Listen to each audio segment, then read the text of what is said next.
Lunes Cívico con Nahum Valladares. ¿Qué tal, amigos? Buenas noches.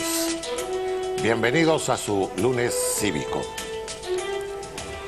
Este mes de octubre es un mes en el cual hay muchas fechas que marcan en el calendario cívico de la patria efemérides, algunas de ellas que han pasado al olvido, otras que por diferentes circunstancias de orden político, por desconocimiento en el pasado, no pudieron llevarse dentro de este mes de octubre a considerarlo como un mes de patria. Porque si bien es cierto, solo se quedaron para celebrarse en feriados nacionales el 3 de octubre, Día del Soldado, el 12 de octubre, el Día de la Hispanidad, y el 21 de octubre, que fue decretado en 1957 para dedicárselo a las Fuerzas Armadas y en un reconocimiento que se hizo en aquel entonces al Instituto Armado de Honduras por la gesta del 21 de octubre y devolverle al país la institucionalidad. Y por eso se decretó como Día de las Fuerzas Armadas en ese congreso que presidía el doctor Modesto Rodas Alvarado. Pero habían otras efemérides que no era tampoco para poderlas unir y hacer un largo feriado, sino para poderlas de verdad conmemorar cada una de ellas. Dicen que la única unidad que pudo lograr Francisco Morazán fue la unidad de los feriados en el mes de octubre. No logró la unidad de Centroamérica.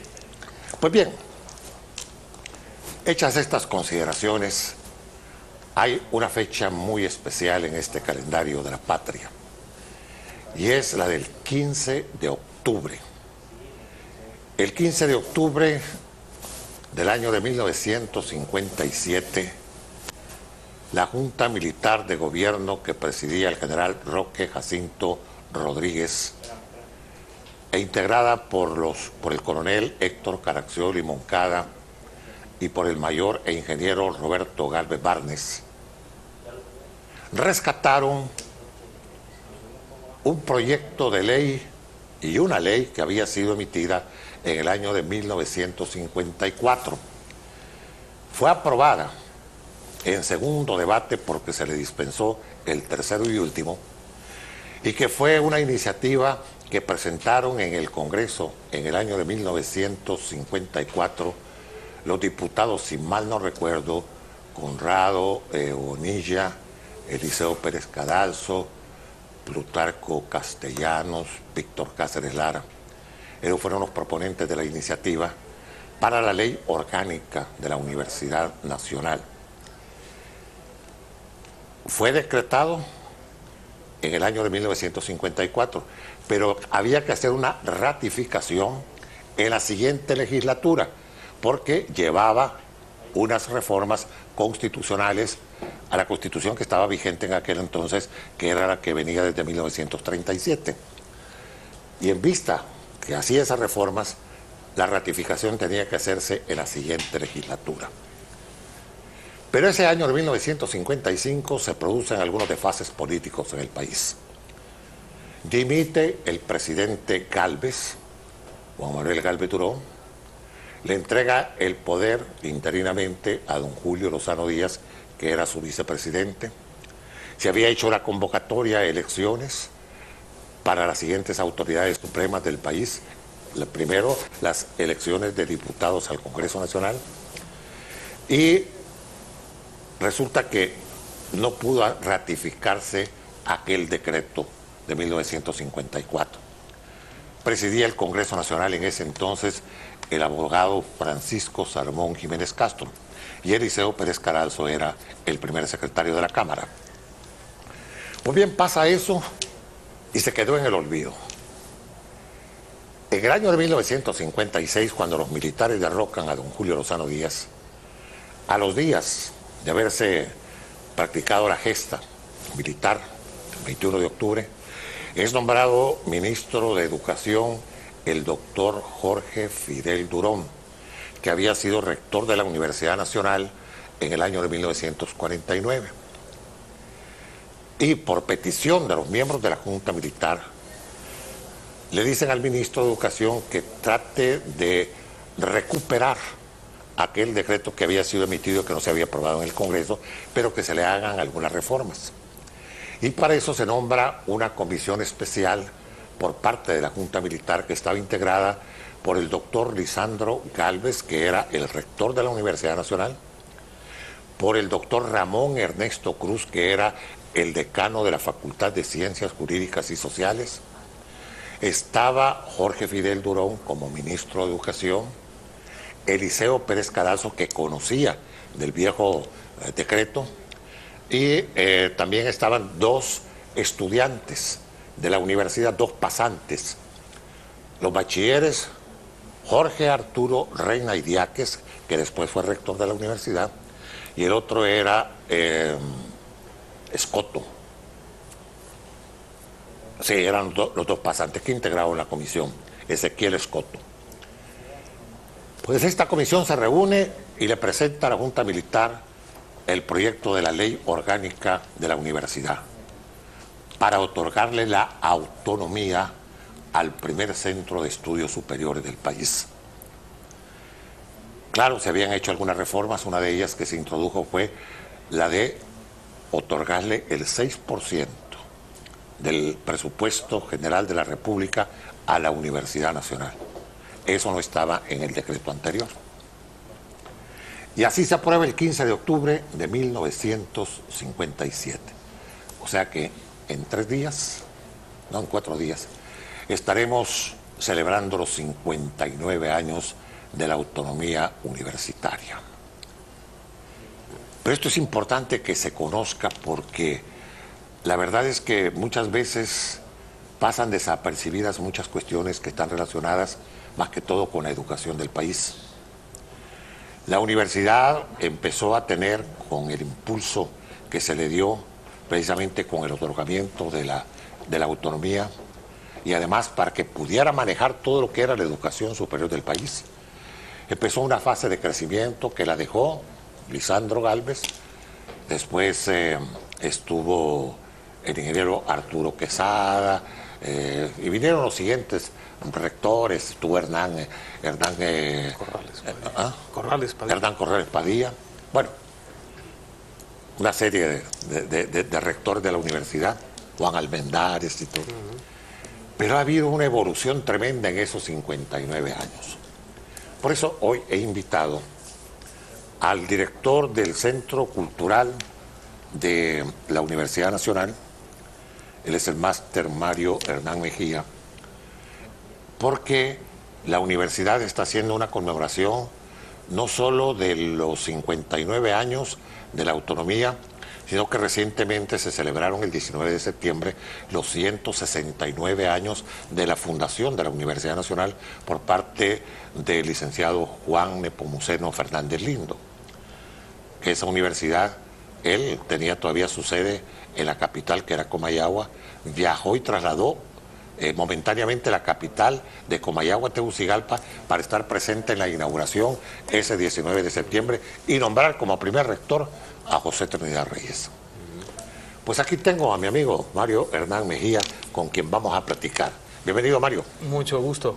Aún es un gusto compartir con usted, refrescar y aprender tantos datos sobre el devenir histórico de la universidad y del país, ¿verdad? Porque claro, no podemos desconocer todo el contexto político, social en que se dieron todos estos acontecimientos, ¿verdad? De la autonomía universitaria, que recordemos que viene desde la famosa manifestación de Córdoba de 1918, ¿verdad? Que es donde comienzan los primeros aires de cambio y de reclamo de autonomía de los jóvenes universitarios de entonces. Bueno, y hay una cosa, Mario, también que no hay que desconocer en esta parte de la historia, porque cuando llegamos a 1954, en el gobierno del doctor Gálvez, la gente que estaba en ese gobierno, que era gente progresista, un nuevo pensamiento que había, empezó a recoger también las manifestaciones que se habían dado en los años 40 con los estudiantes de la Universidad Nacional.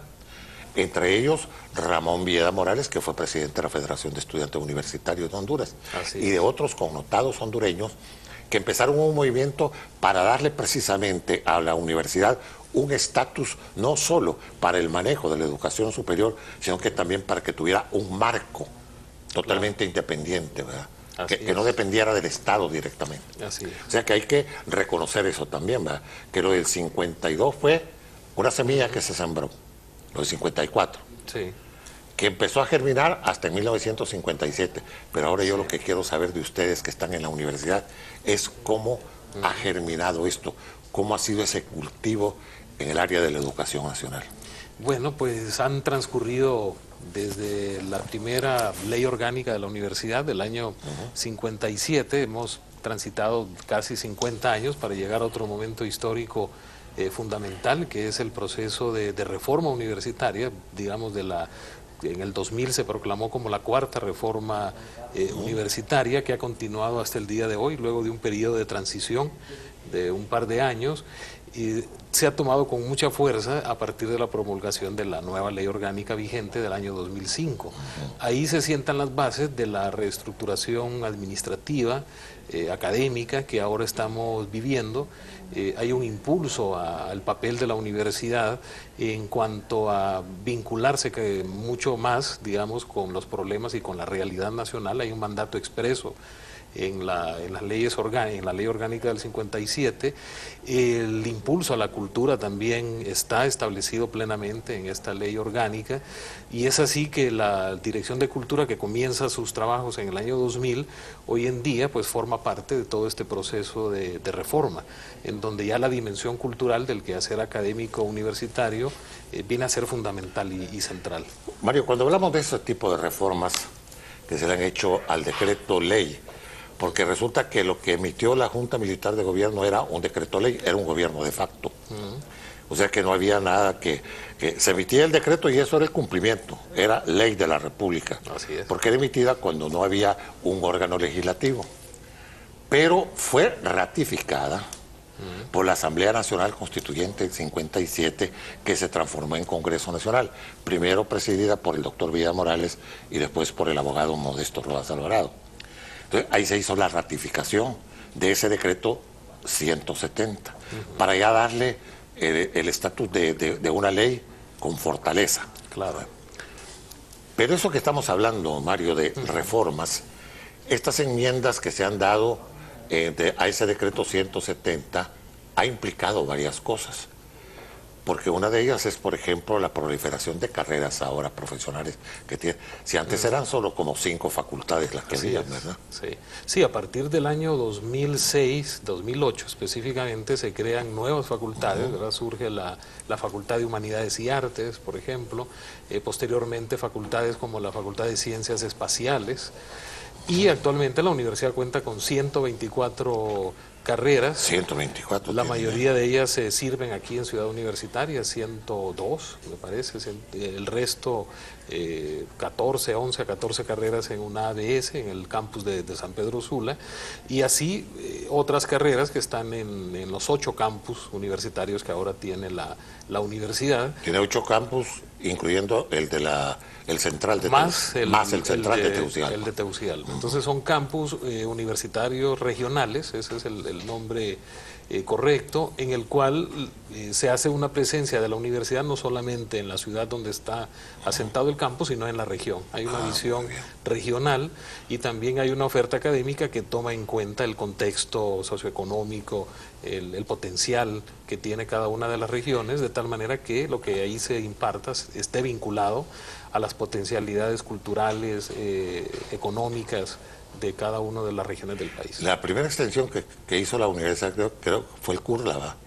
En la Ceiba, o en la de San Pedro Sula. Creo que la de San Pedro Sula. La de San Pedro Sula. Después el CURLA, que se dio precisamente para los estudios regionales del sector agrícola en el norte del país, ¿verdad? Y actualmente pues igual está trabajando fuertemente en ese campo, ¿verdad? En el campo agronómico, hay un observatorio del cambio climático, incluso hay un banco de germoplasma donde se hacen pues experimentos, estudios sobre la genética, sobre diferentes combinaciones, es decir, es un centro de vanguardia en ese campo. Sí, o sea que ha habido una situación cambiante en la universidad en el transcurso de esos 59 años. Y no tomemos los 59 años de la autonomía, porque ya empezaban a haber ciertos cambios que se iban dando, la universidad evolucionando, acondicionándose a los tiempos modernos, la tecnología y tantas otras cosas, después de salirse de lo que no era un campus, sino que un edificio universitario, que fue donde la fundó don Juan Lindo, que era el viejo convento de la Merced, donde estaba el paraninfo de la universidad, donde compartía con el primer colegio de segunda enseñanza, con el Instituto Central de Varones, pero que de ahí se tuvo que salir y después se fueron allá donde estuvo el Hotel Panamericano, y empezó a expandirse la universidad. Ya vamos a platicar de eso, Mario, porque es interesante, porque es parte de esa evolución de una universidad que la debe de conocer el alumno y el padre de familia.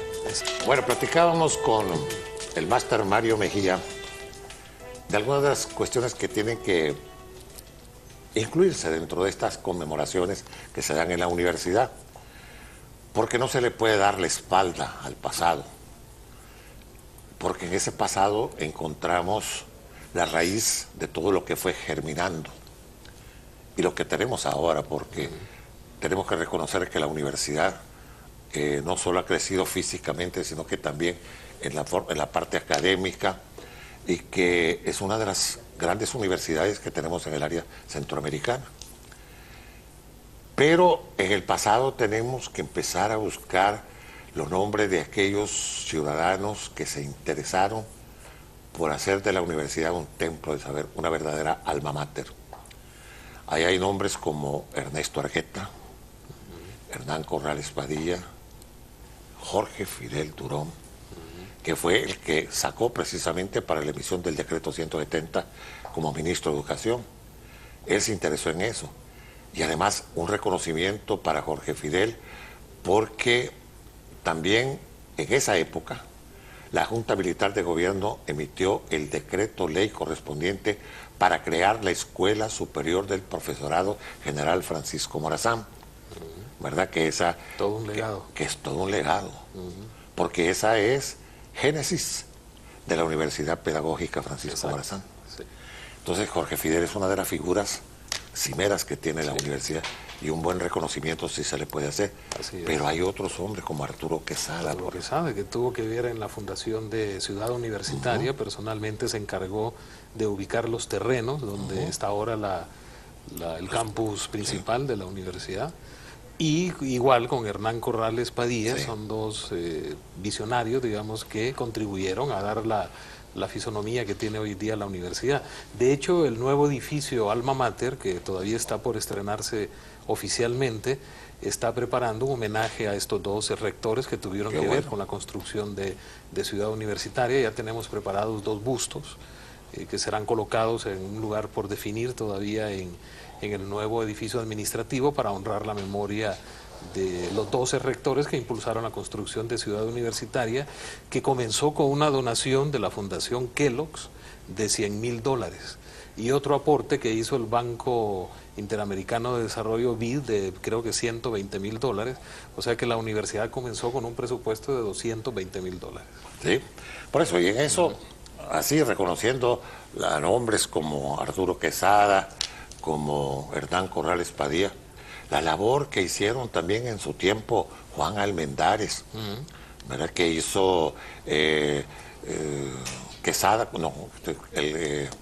estuvo Juan Almendares, bueno, Jorge Arturo Reina, Osvaldo Ramos Soto, ¿verdad? Que Celaya Lozano también, que hizo una buena labor también en la universidad. Toda esa gente, y del pasado hay nombres de ciudadanos conspicuos que fueron rectores de la universidad. Claro. Por ejemplo, el doctor Carlos Alberto Clés, el doctor Rafael Alvarado Manzano, mi abuelo, don Leandro Valladares Galvez, que fue rector también de la universidad, y tantas figuras prominentes, ¿verdad? Sí, yo creo que cada año la universidad, como sabemos, honra la memoria de un ciudadano distinguido que haya contribuido con no solamente con un legado intelectual, cultural, sino como un ejemplo de ciudadanía, nombra los años académicos. Este año es del de José Cecilio Este del año Valle. es dedicado a José Cecilio del Valle. Qué bien. Y creo que en los nombres que usted ha mencionado tenemos que honrar la memoria de varios de ellos, nombrándolos como años académicos. En algún momento lo tendremos que hacer. Así que en esa perspectiva los años académicos son parte de esta nueva etapa que surge a raíz del 2005 con la nueva ley orgánica, ¿verdad? Que parte de hay un programa fundamental de la reforma universitaria, que es el programa Lo Esencial de la Reforma Universitaria, aludiendo obviamente al poema famoso de Alfonso Guillén Zelaya, en donde se insertan temas fundamentales, que son el tema de ética, el tema de construcción de ciudadanía, el tema de identidad y de cultura. Estos 4 elementos del programa Lo Esencial es lo que está moviendo hoy en día a una nueva dinámica de la universidad en el campo de las artes, de la cultura y las humanidades, ¿verdad? Es el programa que acuerpa el nuevo rol que estamos desempeñando nosotros en la Dirección de Cultura, proponiendo los años académicos, un programa anual lleno de actividades dentro del año académico, con el objetivo de no perder la memoria histórica, ¿verdad? De todos ellos, cultivarla con las nuevas generaciones. Este libro, por ejemplo, es fruto del trabajo de estudiantes y profesores de la carrera de Letras de la Universidad en el Valle de Sula, que se publicó el año pasado en el marco del año académico Óscar Acosta. La universidad tuvo a bien considerar que el año 2015 fuera dedicado a don Óscar Acosta, que acababa de fallecer un año antes, en el año 2014. Y bueno, digamos que el impulso a las artes y la cultura se da en el marco de esta última etapa de la reforma después del año 2005. Claro. Pues qué bien, Mario, porque la verdad es que en esta conmemoración de los 59 años es para que estas generaciones de hoy puedan conocer la grandeza, dónde empieza a forjarse. ¿Cuál es el crisol de todo esto? De la labor que hoy están desarrollando ustedes en los diferentes campos de la universidad. Así es. No solo en la rectoría y en los decanatos, sino que también en las direcciones que se han creado y que son parte esencial del desarrollo que debe tener un centro de educación superior, como es nuestra Universidad Nacional Autónoma. Ahora, ustedes en este año dedicado a la memoria de José Cecilio del Valle, y precisamente para llevarlo dentro de estos 59 años de la autonomía, ¿qué tienen preparado para el 15 de octubre? Porque tienen algo, me imagino, para ello. Sí, de hecho, tenemos la celebración el día jueves, jueves 13. El 13. Sí, ese día vamos a presentar la producción de un documental que se trabajó dentro de la universidad, dentro de la Cinemateca Universitaria, que es otro proyecto nuevo. Que estamos desarrollando una cinemateca que hace acopio de toda la producción audiovisual que se ha hecho en el país desde los inicios de la fotografía y desde los inicios del cine hasta el día de hoy. Esta cinemateca, que está a cargo del cineasta hondureño francés René Poc, tuvo a bien desarrollar un documental que se llama Valle en el siglo XXI, que se presenta este jueves a las 4 de la tarde, y seguidamente un concierto de la Orquesta de Cámara con un programa musical especial, ¿verdad?, para celebrar la autonomía. Esto será en el Auditorio Juan Lindo a las 4 de la tarde en Ciudad Universitaria, abierto para todos los estudiantes, profesores y para toda la comunidad de la universidad. ¿El Auditorio Juan Lindo es el viejo auditorio de la universidad? Así es el auditorio central que está. Tendremos un nuevo auditorio que en el nuevo edificio Alma Mater, que también tiene previsto un nuevo Ahí tienen varios auditorios, ¿verdad? Porque yo he asistido en algunas ocasiones allí. Hay un auditorio ahí donde está la Facultad de Derecho. Bueno, Ciencias de Humanidades. Bueno, hay uno que lleva el nombre de José Cecilio del Valle en la Facultad de Ciencias Económicas. Está el auditorio Hernán Corrales Padilla. Hernán Corrales Padilla también, hay un auditorio. Hay un teatro enfrente. Son pequeños, ¿verdad? Son pequeños, sí, pero cumplen una función. Queremos darle realce al teatro Francisco Salvador también, que está frente al Corrales Padilla, que es un teatro donde estaban antes habían cines en el edificio comercial, en el edificio CICE. ¿verdad?, que se conoce popularmente como el edificio comercial. Ahí hay un teatro de más de 100 butacas que lleva el nombre de Francisco Salvador. Bien. Vamos a hablar después de esta otra pausa que vamos a hacer, Mario, en relación a lo que las aportaciones que se pueden hacer en estas conmemoraciones de los 169 años de la universidad y los 59 de la autonomía, de cuestiones que tienen que quedar plasmadas en el libro. No solo alimentar a las redes y alimentar al internet, sino que también que quede eso para que las futuras generaciones sepan también a dónde llegar a buscar. Vamos a ver, Mario. En los preparativos que ustedes tienen en estas conmemoraciones de los 169 años de la fundación de la universidad y los 59 de la autonomía, me imagino que tienen algunas publicaciones especiales. ¿Esta Sí. qué es, Mario? Esta, por ejemplo, estos hitos históricos. Sí, esta es una publicación excepcional que hizo el Centro de Arte y Cultura, que está en Comayagüela, ¿verdad?, que es un espacio que ha recuperado la universidad en años recientes y que está haciendo una labor extraordinaria de difusión cultural, de investigación, de vinculación con la comunidad en Comayagüela, y recoge los principales hitos históricos desde los inicios, ¿verdad?, con la sociedad del genio emprendedor y el buen gusto hasta el día de hoy, ¿verdad? Todo el proceso se hizo este trabajo. Es narrativo digamos. todo de toda la historia de la universidad. Así es, de toda la historia. Tiene un DVD que puede escucharse con audio. Hay de ver nombres y como son hitos históricos. Exacto. Por ejemplo, ¿dónde comenzó la universidad? Porque la universidad no comenzó ahí en la Merced. La universidad, como genio emprendedor y del buen gusto, y como la Academia Literaria de Tegucigalpa, comenzó en el convento de San Diego de Alcalá, que después se conoció como el convento de San Francisco. Claro. Ahí se instaló el Padre Reyes. Pero después, cuando vino don Juan Lindo a fundar la universidad y trasladó la capital por ese día a Tegucigalpa, él había logrado conseguir el edificio que había sido de los mercedarios del convento, que Claro. cuando se hizo la separación de la iglesia y el Estado, en el gobierno del general Morazán, cuando era jefe de Estado, todos los conventos fueron trasladados a la municipalidad para que fueran dedicados para escuelas, para centros de cultura. Esa fue la intención. Pero el de la Merced quedó abandonado durante muchísimos años, desde que estaba de jefe de Estado don Francisco Morazán. Y la alcaldía lo había arrendado y ahí era el palenque, o sea, ahí era la cancha de gallos de Tegucigalpa.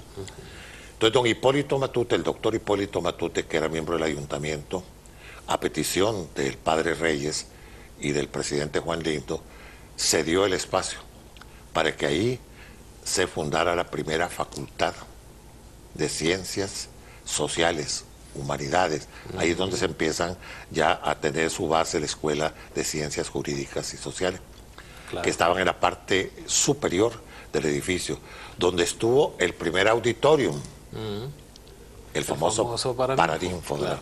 Lo van a rescatar ese Sí, edificio esas ustedes. son las buenas noticias, ¿verdad? Que ya salió, de hecho, a licitación pública Qué bueno. el proyecto de restauración, de recuperación del antiguo Paraninfo o del ex convento de Sí. la Merced, para devolverle primero a su arquitectura original, ¿verdad? Muchos de estos edificios a lo largo del tiempo sufrieron ciertas transformaciones. Pero siempre mantiene la huella colonial, ¿verdad? Sí, entonces se hace un proceso que le llaman de los arquitectos restauradores de purificación, sanación, algo así, para devolverle sus líneas arquitectónicas originales, y se le va a dar un uso también cultural, ¿verdad? Ahí estuvo la Galería de Arte. Ahí estuvo durante muchos años la Galería de Arte. Mucha gente lo conoce como el edificio todavía de la Galería Sí.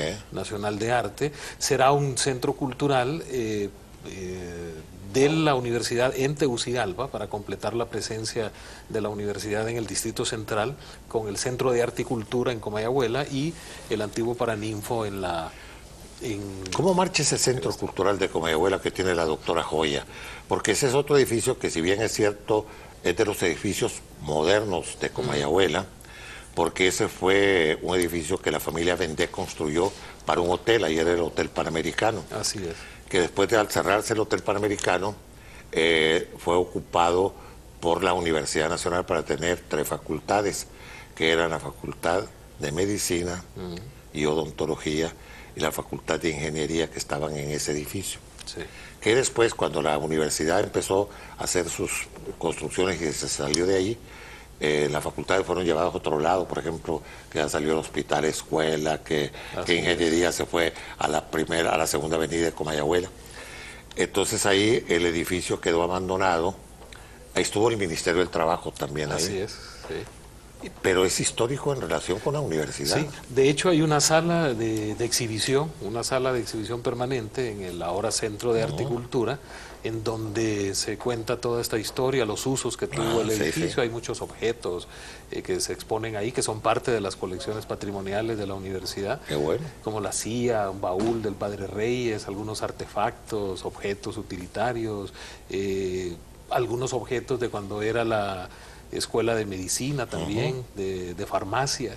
Estaba la de farmacia también, sí, estaba ahí. Farmacia, estaba medicina, odontología y farmacia. Así es. Y ingeniería.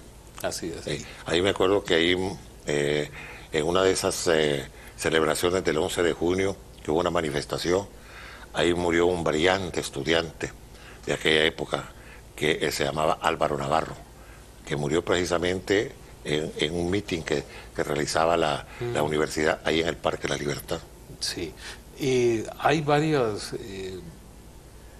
estudiantes, hay un salón donde se honra la memoria de varios estudiantes que fueron, digamos, ofrendaron su vida en diferentes momentos históricos de la universidad. Que los hubo mucho, claro. Sí, en donde se les honra su memoria también.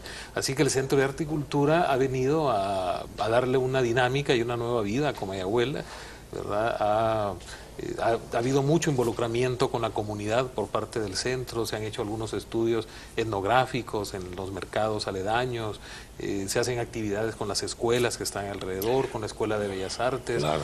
O sea que la vida de Comayagüela se ha transformado y esperemos que también el nuevo edificio del antiguo Paraninfo contribuya a darle y a enriquecer la vida cultural del Distrito Central. Esa es la idea. Y es que en realidad el Paraninfo de la universidad reúne tantas condiciones históricas, ¿verdad? Porque ahí eran los actos de graduación, ahí se realizaban. Ahí las autoridades universitarias practicaban los exámenes, la presentación de tesis en el Paraninfo de la universidad. O sea que ahí hay mucha historia y ahí por ahí pasaron hombres de prestancia como Alvarado Manzano, Carlos Alberto Clés, el magistrado Escobar, bueno, tantos hombres brillantes que tuvieron en el Paraninfo su escenario. Claro. Pues esos bríos esperamos que a partir del próximo año sean devueltos al antiguo Paraninfo. Qué bien, qué bien. Ahora, Mario, esa película de Valle, ¿cuánto dura? Es un documental histórico, creo, de unos 17 minutos aproximadamente. Es corto, sí. Corto. Es corto, se retoman pues todo el legado intelectual, histórico, Valle como americanista, como educador, como político, todas las facetas que él desempeñó, pues ahí se resaltan, de tal manera que, y sobre todo la vigencia de su pensamiento. Claro. ¿Verdad? Para estos días, en el contexto en que nos encontramos, muchas ideas políticas, educativas de Valle son plenamente vigentes. Y hay que rescatar también los escritos que se han hecho durante todo este tiempo de los estudiosos de la vida de Valle, que entre los nuestros, los más sobresalientes han sido Eliseo Pérez Caranzo y Matías Funes Valladares, ¿verdad? Así es, también don Rafael Leiva Vivas. Rafael Leiva Vivas, bueno, hay varios historiadores, ¿no? Miguel Calizón, varios han escrito sobre Valle, ¿verdad? Así es. Porque Valle es un personaje que también hay que verlo desde diferentes facetas, ¿verdad? Sí, bueno, en ese sentido tenemos varias actividades que estamos organizando, entre ellas la publicación de las obras completas de Valle, que se han realizado 2 tomos que se hicieron en Guatemala. Queremos aportar el 3er tomo para completar sus obras. Este es un proyecto que terminaremos de hacer en lo que resta del año y todavía parte del 2017. Bueno, este documental, tenemos unas exhibiciones también en centros regionales, exhibiciones de fotografías y textos sobre la vida y la obra de José Cecilio del Valle. Así que son varias actividades en el año académico, una serie de conciertos también, como decíamos, en diferentes sitios, ¿verdad? Como el jueves 20 de octubre, un concierto de gala en la Iglesia Inmaculada Concepción, ¿sí? El viernes 28 en la iglesia de San Juan Bosco, una exposición itinerante que se llama Conozcamos a Valle, que se va a inaugurar en Choluteca, en el centro universitario del litoral atlántico. Yo recibí un mensajito aquí y por eso que estamos así haciendo historia, hay veces que se le van a uno algunos nombres. Y este nombre de verdad que yo no lo tenía contemplado. Yo conocí a los miembros de la comisión esa, pero Ruth de Almea, no sé quién es, doctora Ruth de Almea, que fue parte de la comisión que hizo el proyecto del decreto ley 170. Pero Ruth de Almea, no sé, vamos a consultarlo porque en realidad es primera vez que oigo este nombre. Me lo mandaron en un mensajito. Claro. Sí. Imagínense que el mensajito que nos enviaron nos lleva a conocer en este libro de los hitos históricos de la universidad, porque ese nombre, Ruth de Almea, yo no lo había hasta ahora, pero aquí me estaba diciendo Mario que aquí aparece en uno de los escritos de este libro, que interesante, que Ruth de Almea había participado en la comisión que también la Junta Militar de Gobierno, cuando creó la Escuela Superior del Profesorado, porque era una maestra que formaba parte de la misión de la UNESCO en Honduras. Sí. Y puede ser que haya sido venezolana, porque esa gente la trajo, y que la trajo el doctor Luis Beltrán Prieto, porque el hombre que le dio forma a la Escuela Superior del Profesorado fue el doctor Luis Beltrán Prieto, con el doctor Guillermo Durón, que era el abuelo de Juan Antonio Medina.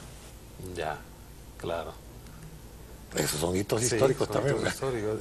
La profesora Ruth Lerner de Almea, sí. Era parte de la misión de la UNESCO para organizar la Escuela Superior del Profesorado. Sí. Y entonces participó también en la comisión de la ley orgánica, porque el rector era Lisandro Gálvez. Así es. Bueno, sí. Y el ministro de Educación era Jorge Fidel Durón. Así es. Bueno, ya vamos entrando en la parte final, Mario. Pero qué bonito es hablar de estas cuestiones históricas. Así es. Por ejemplo, esta antología básica de Óscar Acosta es una publicación que ustedes tienen en esta ocasión en la universidad. Porque aquí, si bien es cierto que no es una antología completa, pero es una búsqueda de la obra de Óscar Acosta Celedón. Sí. Y tiene muchas referencias muy buenas. ¿Esta publicación la han hecho en este año ustedes? La hicimos el año pasado. El año pasado. Sí. El año pasado, este es un proyecto que coordinó la carrera de letras de la universidad en el Valle de Sula, a cargo del profesor y escritor Mario Gallardo. Mario Gallardo, como comenta en la introducción, esto era un ejercicio académico que hicieron dentro de la clase para escoger, digamos, lo más representativo de la narrativa y de la poesía de Óscar Acosta, y los alumnos hicieron esta antología, y cuando ellos me comentaron del trabajo, que estábamos en el año académico Óscar Acosta, pues de inmediato le propuse la publicación del libro, lo cual ellos lo acogieron con mucho gusto. Así que es un trabajo hecho por profesores y estudiantes y que hemos distribuido de forma masiva y gratuita, tanto en San Pedro Sula como aquí en Ciudad Universitaria. Y está a disposición, todavía tenemos una buena cantidad de ejemplares en la Dirección de Cultura. Para quien quiera obtenerlo, pues lo puede pasar a solicitar. Yo creo que ahora la universidad, y usted que está ahí, Mario, en la Dirección de Cultura, hay que buscar la manera de hacer un compendio de esa obra literaria que se ha quedado también perdida y rescatar, por ejemplo, la producción literaria de un Claudio Barrera, ¿verdad? Que Claudio Barrera ha sido uno de los grandes poetas de la generación de los años 40 y 50, ¿verdad? Casi la generación de fue antes que Óscar, sí. Pero ahí también tenemos a otro poeta, Pompeyo del Valle.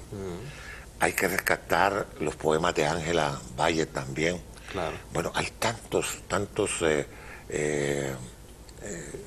literatos nuestros que se han quedado perdidas sus obras, ¿verdad? Sí. Ustedes han hecho un buen esfuerzo también, por ejemplo, rescatando las obras de Lucila Gamero de Medina. Sí, que fue un año académico del 2014 dedicado a Lucila Gamero. Sí. Y de manera reciente me comentaba la profesora Águeda Chávez, que es profesora de español en UNATEC Danlí, que apareció una tesis doctoral en Italia, dedicada a Lucila Gamero de Medina, este año, a inicios de este año. Así que es un acontecimiento realmente importante que se ocupen de las letras. Hay que rescatar también la obra literaria de Pacanaba de Miralda. Claro. Porque solo se conoce Barro, pero ella tuvo una buena producción literaria. De Argentina Lozano. Claro. Díaz Lozano. Así es. ¿Verdad? Que además de periodista, una poetisa, o sea, una mujer con una dimensión enorme dentro de las letras hondureñas. Y estas figuras tenemos que alternarlas en los años académicos. Correcto. ¿Verdad? Y lo que procuramos es justamente que haya un año dedicado a una figura masculina y otro año a una figura femenina. Sí, qué bueno. Sí, entonces, procuramos mantener el equilibrio, aunque ahora llevamos ya 2 años consecutivos con Óscar Acosta, José Cecilio del Valle, entonces ahora tenemos que pensar en una figura femenina. Es una figura de ahora. De los próximos 2 años. Y en una mujer, porque también hay mujeres extraordinarias, ¿verdad? Así es, sí. En la historia, no solo de la universidad, sino que en la historia del país, ¿verdad? Así es. Estamos pensando en doña Leti de Oyuela también. Leticia, para los próximos Irma Leticia años. Silva de Oyuela, una mujer prominente, Claro. como historiadora y como literata. Sí. Bueno, nos vamos a ir a la última pausa y después vendremos a la despedida del programa para que Mario Hernán Mejía pueda enviar un mensaje no solo a la comunidad universitaria, sino que a todos los hondureños en la ocasión de la conmemoración en este año de los 169 años de la fundación de la universidad y los 59 años de la autonomía universitaria. Bueno, ya Mario ha tomado nota de lo que se nos iba así en el olvido, de los poemas famosos de Daniela Inés, el poeta de los pobres, y de Ángela Valle, que también tuvo una producción literaria increíble. Sí.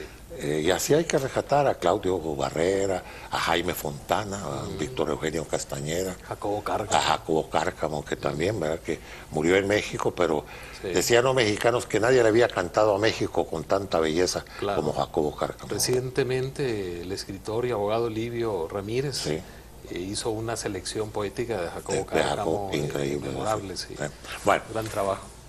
Mario, muchísimas gracias por haber venido al programa. Encantado. Al momento que estamos finalizando, ¿algún llamado especialmente para los actos que tienen programados? Sí, una invitación abierta para este jueves a las 4 de la tarde en el Auditorio Juan Lindo a aproximarnos al pensamiento, a la vida y obra de José Cecilio del Valle, al concierto de la Orquesta de Cámara de la Universidad, que cada vez está tocando mucho mejor, con estudiantes a punto de egresar, otros ya egresados. Es un espacio profesional de la Escuela de Música en donde tocan los mejores egresados de la misma. Y de igual manera, pues a conmemorar la autonomía universitaria, que significa un reto, un desafío para la reforma de las estructuras académicas, administrativas de la universidad. Nos enfrentamos al reto del relevo docente, de los cambios tecnológicos, de hacer realidad el mandato constitucional que tiene la universidad de contribuir a la solución y a los problemas de la realidad hondureña. La universidad está enfocada cada vez más en hacer ese tipo de contribuciones, a establecer mayores vínculos universidad-sociedad, que es fundamental y es una de las misiones centrales de la universidad junto a la docencia y a la investigación. Así que desde el campo de la cultura estamos haciendo nuestra contribución en que este objetivo y misión de la universidad sea cumplido. Mario Hernán Mejía, director de Cultura de la Universidad Nacional Autónoma de Honduras, ha sido nuestro invitado esta noche en el Lunes Cívico, que lo hemos dedicado a los 59 años de la autonomía de nuestra universidad, de aquella universidad que surge en 1847 como la Universidad Central, que rectoró don José Trinidad Reyes, fundada por don Juan Lindo, en lo que fue la capital en ese momento, de 1800. O sea que antes de que Soto trasladara la capital a Tegucigalpa, ya Tegucigalpa había sido capital por un día, en 1847, ese día en que se abrieron las puertas de la universidad. Mario, muchísimas gracias. Encantado, muchas gracias. Compartir y aprender con usted. No, yo aprendo también aquí con ustedes, ¿verdad? Muchas de las cosas que se han quedado, por ejemplo, este es un libro que me gustaría tener acceso a él para poder tener algunas de las cosas que hay veces que se nos olvidan. Así es. Y amigos, con ustedes, las gracias más expresivas. Les invito para el próximo lunes a la misma hora, siempre por la Televisión Educativa Nacional. Mientras la vida sigue y nosotros sigamos en la vida, aquí vamos a estar con ustedes. Buenas noches.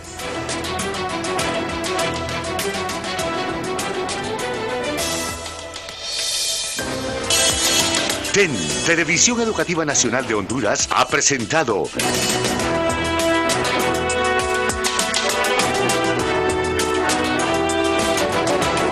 Lunes Cívico con Nahum Valladares.